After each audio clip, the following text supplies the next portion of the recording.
को लेकर बनी सोसाइटी पर लगे गंभीर आरोप। जनपद मथुरा में ई रिक्शा जी का जंजाल बन चुकी है और जाम का मुख्य कारण भी ई रिक्शा है। इसमें कोई अतिशयोक्ति नहीं है। ई रिक्शा पर नियंत्रण करने के लिए प्रशासन द्वारा एक प्राइवेट चिट फंड कंपनी को यह जिम्मेदारी दी गई थी कि वह ई रिक्शा का रूट तय करे, लेकिन इसको बाद में भंग कर दिया गया था। इसी पर गंभीर आरोप लगाते हुए आज ई रिक्शा ऑटो वाहन समिति जिलाधिकारी कार्यालय पहुंची। समिति ने कहा कि यह सोसाइटी संचालन के नाम पर उगाही कर रही थी और विरोध करने के बाद प्रशासन द्वारा उसको भंग कर दिया गया था। समिति ने आरोप लगाया है कि फिर से वही समिति नाम बदलकर प्रशासन पर दबाव बना रही है कि पहले की तरह वह ई रिक्शा का नियंत्रण अपने पास रखे।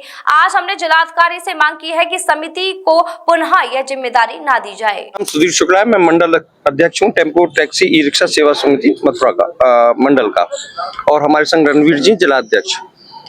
एक्चुअल में हमने आज ज्ञापन दिया जो पिछले कई सालों से जो मथुरा जिले में, जैसा आप जानते हैं, पर्यटन स्थल भी है और घनी आबादी वाला क्षेत्र भी है, और ई रिक्शा की वजह से पूरे गोवर्धन, मथुरा, वृंदावन, बरसाने सभी जगह से त्राहिमाम हो रहा है, जिसमें बच्चों का आना जाना, हॉस्पिटल पहुंचना, बड़ी सारी जो तत्कालिक इमरजेंसी सेवा है वो प्रभावित हो रही है।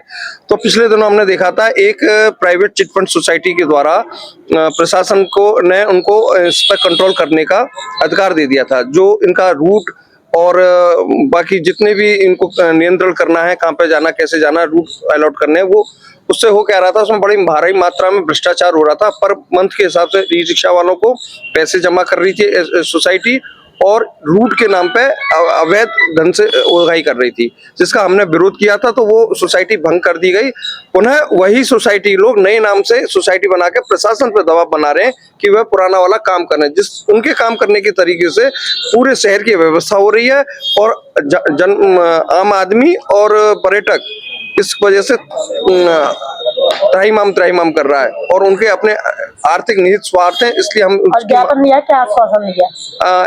डीएम साहब मिले थे। एसडीएम साहब ने आश्वासन दिया है कि वो पुरानी जो सोसाइटी है उसको कोई भी संचालन का अधिकार नहीं दिया जाएगा, और जो वैध हमने एक मांग करी है कि निकायों के द्वारा टेम्पो स्टैंड और इनके जो है स्टॉपेज सरकार के द्वारा निर्धारित होनी चाहिए, क्योंकि ई रिक्शाओं का चालान कर दिया जाता है नो पार्किंग में, जबकि सरकार ने कोई पार्किंग ही नहीं उपलब्ध कराई आज तक उनको।